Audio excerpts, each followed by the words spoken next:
Talagang lalong gumaganda po si Carla sa ngayon. Alam mo, Carla, namiss kita. Paano? Yung buhay ko naging makulay simula nung dumating.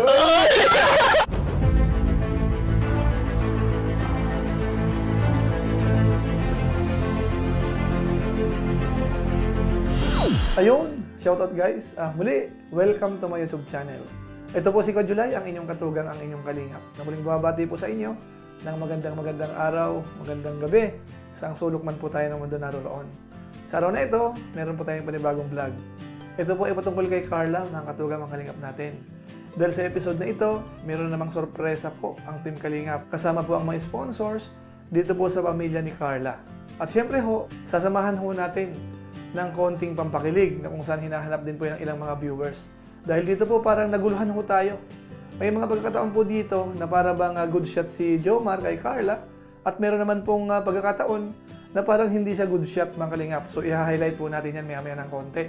Pero bago po yon, siyempre paalala si Kuya July, baka sakaling meron pa po ditong hindi nakasubscribe sa ating YouTube channel, huwag natin kalimutan, July Paunil. Tapos makipindot po yung notification bell button para lagi po tayong updated sa aking mga video upload. So maraming salamat po sa inyo.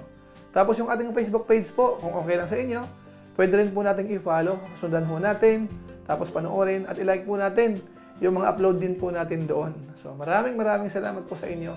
At siyempre ho, sina Kuya Bal Santos Matubang, sina Kalinga Prab, si Ate Edna Vlog, si Ruel Ombalalag, at saka po si Jabber Sniper, supportahan din po natin. Maraming salamat po sa lahat ng mga viewers po natin sa ngayon. Ngayon tuloy na po tayo. Pag-usapan na ho natin yung vlog po ni Kalinga Prab kay Carla. Ito po yung matagal lang hinihintay ng mga viewers po natin. Yung part 15. Ano naman Kalingap? Dahil nung nakaraan, meron tayong na-review hanggang part 14 lang po yun. Yung patungkol po sa malakas na views ni Carla. Lahat ho ng vlog ni Kalinga Prab kay Carla, talagang viral. Kaya sa pagkakataong ito, ituloy ho natin dito po sa part 15 na kung saan ang napansin naman po natin dito ay dalawang mahalagang bagay. Siyempre, yung pinakauna po dyan ay yung patungkol po sa sorpresa na kung saan mamaya na lang po natin itakel. Unahin po muna natin yung pampagood vibes po muna tayo na kung saan sabi ko nga, parang ako yung nalilito, parang naguluhan po ako dito po sa sitwasyon o kaya dito po sa mga sagot po ni Carla. Ano mga kalingap? Pero bago po yun, unahin po muna natin yung part na kung saan ay parang blooming po si Carla, no?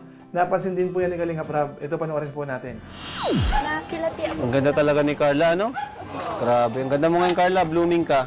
Kumusta ka naman, Carla? Wala kang pasok ngayon? Ha? Wala po. Wala kang pasok ngayon? Di ka ba ng Christmas party? Bukas pa po ang Christmas. Bukas pa. O, ready na ba lahat? May damit ka na ba? Hindi po kami ayaw naman po ng mga classmates. Pero mga kalingap, talagang lalong gumaganda po si Carla sa ngayon. Blooming po siya. Bagamat medyo po tumataba-taba po siya ng konti compared po natin nung unang na-vlog po ni Kalinga Prab.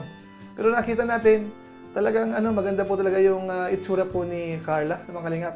Kung paano po natin nabanggit yung mga nakaraan na si Beyonce ay gandang-ganda po tayo, ganun din po kay Carla po dito sa pagkakataong ito. At siyempre ho, sa lahat ng Kalingap Angels, kasama rin po sila. Pwede na! Kaso nga lang po sa ngayon, ang topic po natin ay patungkol kay Carla. Kaya highlight po na natin ngayon, si Carla. Ano mga kalingap? Ngayon, puntahan ho natin yung binabanggit ko po na parang nakakalito. Parang naguluhan si Kuya July, mga kalingap. Dahil dito po sa episode na ito, pumili po ako ng 4 na pagkakataon. Yung dalawa po doon, parang hindi masyadong pumapabor po kay Jomar. Tapos yung dalawang pagkakataon naman po, parang pabor naman po kay Jomar. Kaya medyo po parang magulo. Ano po? So unahin po muna natin yung part na kung saan ay parang good shot po si Jomar dito. Ano mga kalingap? Yung una po diyan ay yung patungkol po doon sa birthday ni Dara. Parang hinahanap po si Jomar. Ano mga kalingap? So panoorin po natin. Dara. Ay, bakit? Hinanap mo ako? Ha? Hinanap mo ako? Bakit? Sa birthday daw ni Dara. Ay, Wala ako. Oo. Hinanap ka niya. Grabe naman. Ay, ito nandito na ako. Dito na ako. Pero mga kababayan po natin, isa lang po ang ibig sabihin. Kapag hinahanap po ang isang tao, kahit pa paano, mahalaga po yun, mga kalingap. Dahil kung hindi po mahalaga yan, hindi huwahanapin sa lahat ng pagkakataon. Ngayon, dagdagan po natin sa pangalawa. Ano mga kalingap? Dito naman ay yung patungkol po sa damit na kulay blue, na kung saan binigyan ho ng magandang kahulugan ho ni Carla. Yung dating po ay parang nagtatanong muna, tapos binigyan po ng meaning. Ito po, panoorin po natin. Di ko nga alam na magbubulo ka eh. Ako nagbulo ako. Ganda nga po ng kulay. Parang, Para. Para ano? yung buhay ko naging makulay simula nung dumating. Saan po mga kababayan po natin, patungkol po sa kulay, maganda raw po yung kulay. Naging makulay yung buhay po ni Carla dahil kay Jomar. So ang gaganda po mga kalingap ng mga binanggit po ni Carla. Kumbaga, pabor na pabor po kay Jomar dito. Ano? Pero sa susunod po natin ipapanood po sa inyo, hindi ho maganda. Mukhang negative po ng konti kay Jomar. Nung tinanong niya po uli, nung kinukulit niya na kung na-miss daw po siya, ang sagot po ni Carla dito, panoorin po natin. Alam mo, Carla, na-miss kita. Tagal rin natin di nakita. Ako ba? Na-miss mo ba ako? Unti po. Uy! May kunting nga Kunti. Grabe. Kunti lang ba? Saan mga kalingap? Konti lang po. Ano? Pwede namang sabihin oo, pero ang sinabi niya po ay parang konti. Pero at least po may konti mga kalingap, ano? Pero kung iintindihin po natin yung pinakahulugan, hindi po masyadong pumapabor kay Jomar. Lalong-lalo na po dito sa pangalawang pagkakataon. Dito naman po, pinag-uusapan yung magiging birthday po ni Carla. Nagaganapin po sa January 23. Bagamat para kay Carla po, parang ayaw niya. Parang gusto niya po, maging simple lang po yung kanyang birthday. Kaso nga lang po, mayroong pagkakataon na mayroong isiningit po si Jomar dito. At naitanong niya po, kung kasama raw ba siya sa plano ni Carla patungkol po sa birthday. Kaso nga lang po ang sagot, ito po, pakinggan po uli natin. Ano ba? Kasama ba ako sa plano mo sa birthday mo? Huh? Hindi po. Ay, di pa. Ang hirap naman, no? At sakit naman nun. So yan po, malutong na hindi, sabi po ni Carla. Ano mga kalingap? So kung iisipin ho natin, parang nalilito tayo. Dahil yung kanina, mukhang okay. Tapos dito naman sa dalawang pagkakataon po uli, mukhang hindi. Ano po sa palagay ng ating mga viewers, mga kalingap? Pwede po uli nating i-comment dito po sa baba. Maraming salamat po sa inyo. Pero siyempre, kung ako po ang tatanungin ninyo, kung i-consider natin yung galaw ni Carla, yung pasulyap-sulyap niya, sa tingin ko po, mukhang positive pa rin po, pabor kay Jomar. Dahil meron po pagkakataon naman dito, na parang pinipilit sa ni Jomar na mag-heart sign po uli silang dalawa. Bagamat nung una po ayaw ni Carla, pero sa bandang huli, parang napilit naman po. Ito panoorin po natin. Bukod kay papa mo. Sige na. Sige po. Okay? Gusto mo? Okay ba tayo? Magkano na? Sige po, payag ka ba? Escort mo ako. Ay, grabe naman yung payag na.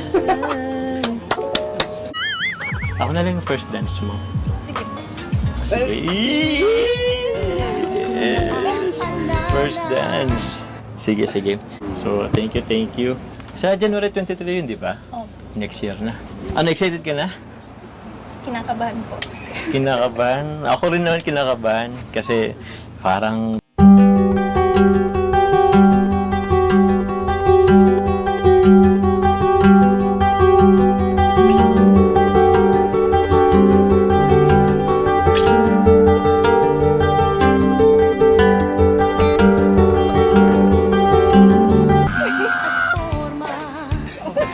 Yan mga kababayan po natin. So, ibig sabihin, medyo po sumakay naman po dito si Carla. Kaya ang assessment ko po dito, kahit pa paano, mukhang okay naman si Carla kay Jomar. Pero syempre po, hindi natin pangungunahan yan. Hintayin pa rin po natin yung tamang pagkakataon. Dahil sa ngayon po, ang usapan ng dalawa, mag-best friend daw po muna sila. Aabangan na lang po natin sa mga sunod na vlog kung ano ang maobserbahan po uli natin patungkol po sa dalawa. At saka po uli natin gagawan ng reaction video mga kalingap. So yan po yung part na kung saan pampakilig po sa ating mga viewers na gustong-gusto po yung mga ganun naman pong eksena. Pero ang gusto po natin i-highlight dito, ang pinaka-importante, ay yung pagtulong po sa pamilya nila. Dahil dito po sa episode na ito, kinonfirm po ni Kalingap Rab na yung pambili po ng lupa, meron na pong nag-sponsor. Worth 80,000 po lahat. Ito po, panoorin po natin. Sila po ay sagot ng panlupa niyo po.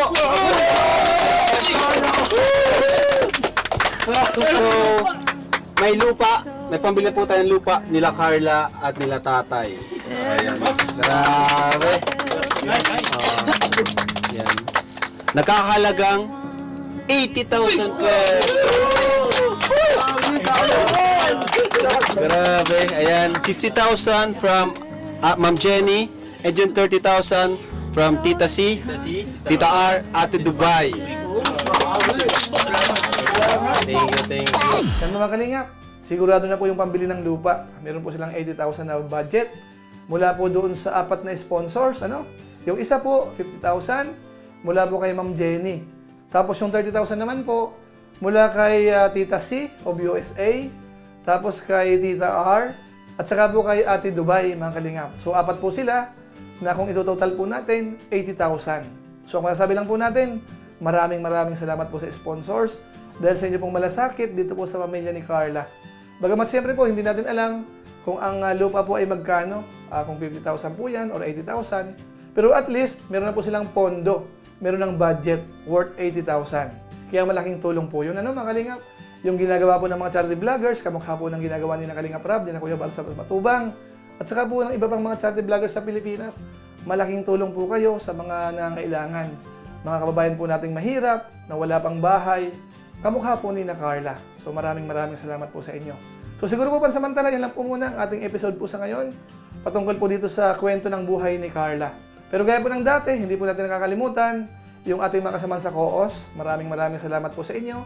Sa walang sawang pagsuporta po sa mga pabahay program ni na Kuya Bal Santos Matubang, at saka po ni Kalingap Rab. Maraming salamat po. At siyempre po sa mga followers po ni Kuya July, mga supporters, mga subscribers po natin, maraming salamat sa inyong pagsuporta po sa ating YouTube channel. Yung inyong pong panonood sa ating mga video upload, sa ating live stream, maraming salamat po. At ganoon na rin po sa ating Facebook page, yung July Paudel 2.0. Maraming salamat po. Lalong-lalo na yung mga hindi nag-skip ng ads, masipag mag-like at saka po nag-share ng ating mga videos. Kaya kung inyo po itong nagustuhan, pwede po natin i-share. So maraming salamat po sa inyo. So muli, ito po si Kuya July, ang inyong katugang, ang inyong kalingap. Napansamantala nagpapaalam po muna. Kita-kita na lang tayo sa mga susunod ko pang vlog. Maraming salamat sa inyong walang sawang pagsuporta po sa ating YouTube channel. Pagpalain nawa kayo ng Diyos, mabuhay tayong lahat. God bless! Bye-bye!